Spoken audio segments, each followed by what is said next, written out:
Well, I've been a journalist for about 25 years, and I was educated to lie, to betray, and not to tell the truth to the public.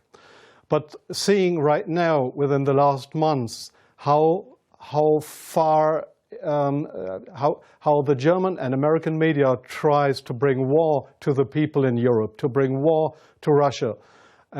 This is a point of no return, and I'm going to stand up and say it is not right what I have done in the past, to manipulate people, to make propaganda against Russia, and it is not right what my colleagues do and have done in the past, because they are bribed to betray the people, not only in Germany, all over Europe. The reason writing this book was that I am very fearful of a new war in Europe, and I don't like to have this situation again, because war is never coming from itself. There is always people behind it to push for war.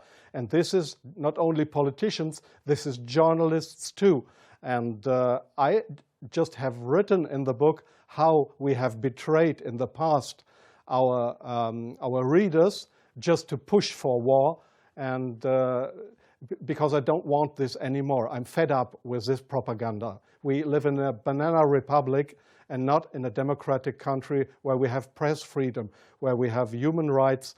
If you see the German media, especially my colleagues who day by day write against the Russians, who are in transatlantic organizations and who are supported by the United States to do so, well, people like me, I became an honorary citizen of the state of Oklahoma in the United States. Just why? Just because I write pro-American. I wrote pro-American. I was supported by the Central Intelligence Agency, by the CIA. Why? Because I should be pro-American. I'm fed up with it. I don't want to do it anymore. And so I've just written a book not to earn money. No, it will cause a lot of trouble for me, just to give the people in this country, in Germany, in Europe, and all over the world, just to give them a glimpse of a view what goes up behind the closed doors. Yes, there is many examples for that. If we go just back to history, if you go into the year 1988, if you go to your archives, you will find in March 1988 that there was in Iraq, the Kurdish people have been gassed with poisoned gas. That is known all over the world. But in July 1988, they sent me to a town called Zubeidat, that is on the Iraqi-Iranian border. There was war. It was war between the Iranians and the Iraqis, and I was sent there to photograph how the Iranians have been gassed with poisoned gas, with German poisoned gas. You call it Lost and Zarine, mustard gas, made by Germany. They have been gassed, and I was there to make photographs how these people have been killed by poisoned gas from Germany. When I came back to Germany, there was just one small photo in a newspaper, in the Frankfurter Allgemeine, and there was one small article not writing how impressive, brutally, how unhuman, how terrible it was to kill decades after the end of the Second World War, people with German poisoned gas.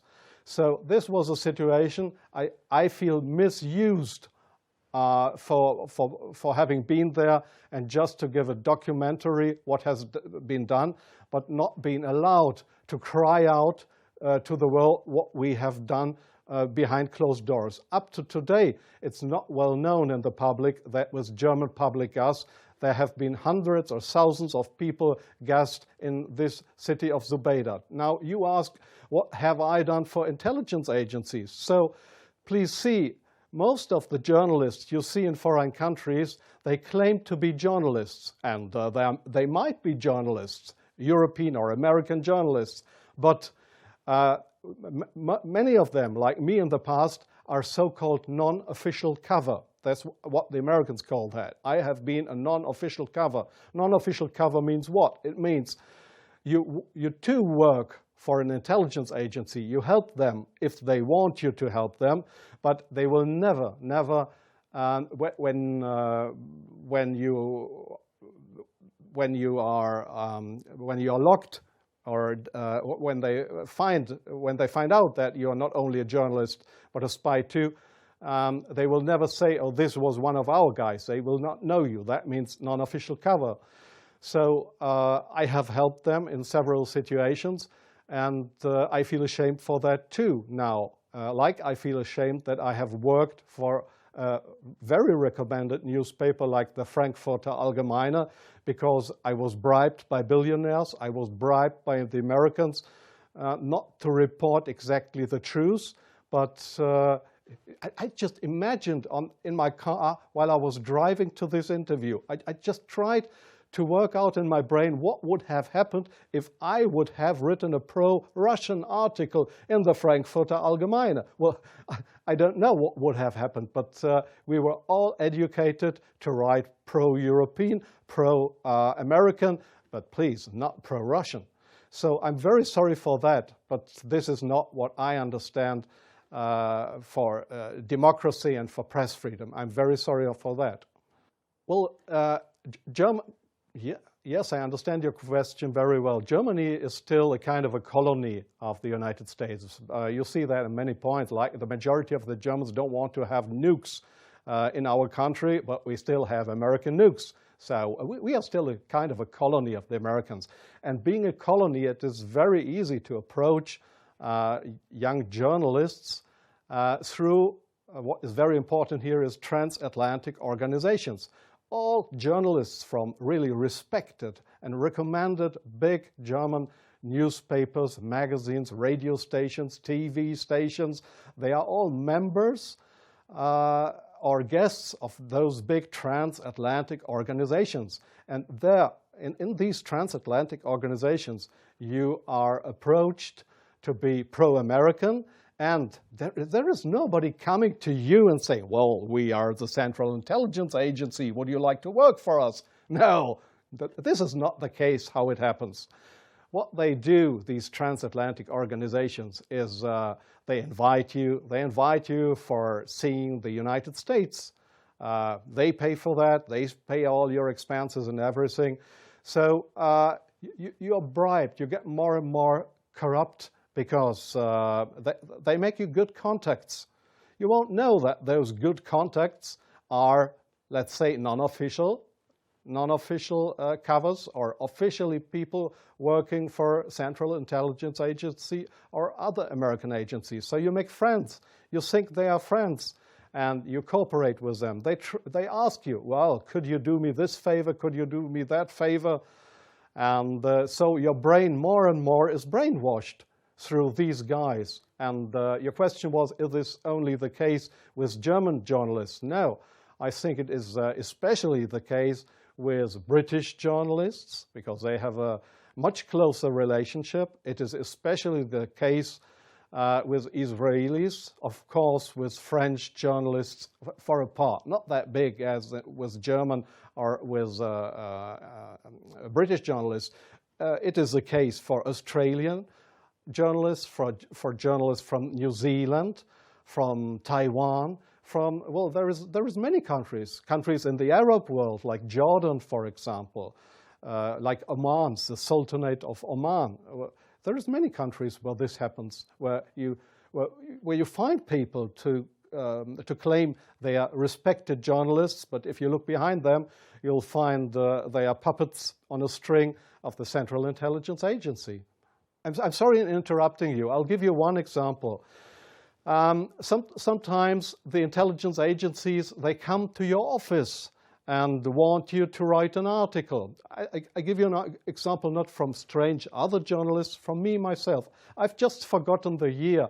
I just remember that the German Foreign Intelligence, Bundesnachrichtendienst, it is just a sister organization of the Central Intelligence Agency. It was founded by the American Intelligence Agency. So one day the BND, this German Foreign Intelligence Agency, came to my office at the Frankfurter Allgemeine in Frankfurt.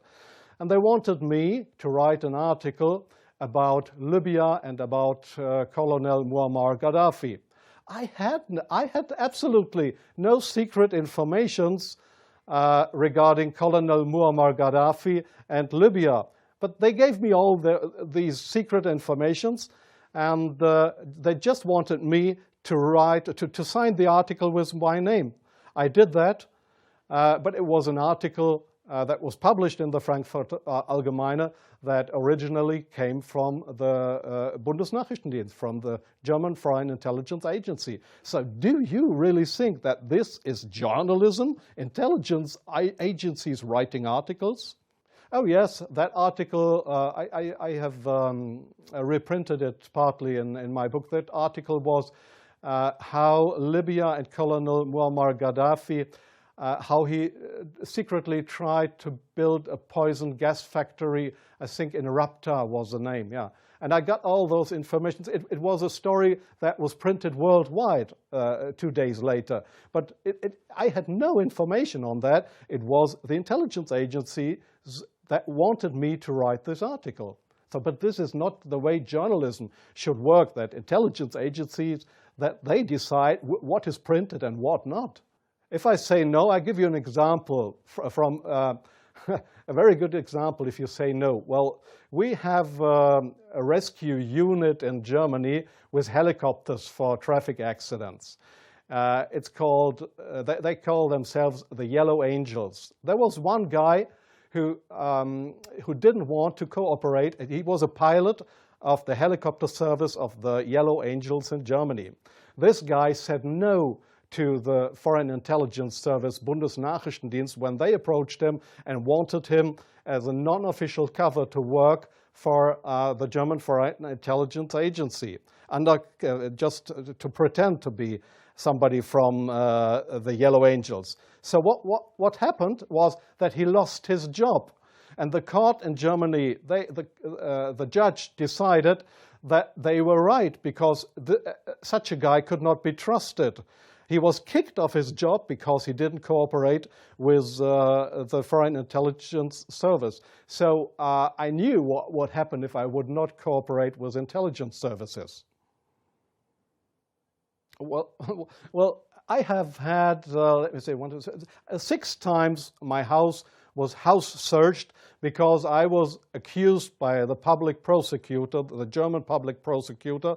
I was accused of leaking secrets of states. 6 times house searched. Well, they hoped that I wouldn't do that ever again. But I think it's worse that the truth will come out one day. The truth won't die. And I don't mind what will happen. I've had 3 heart attacks. I have no children. So if they want to bring me to court or to prison, so it's worse for the truth.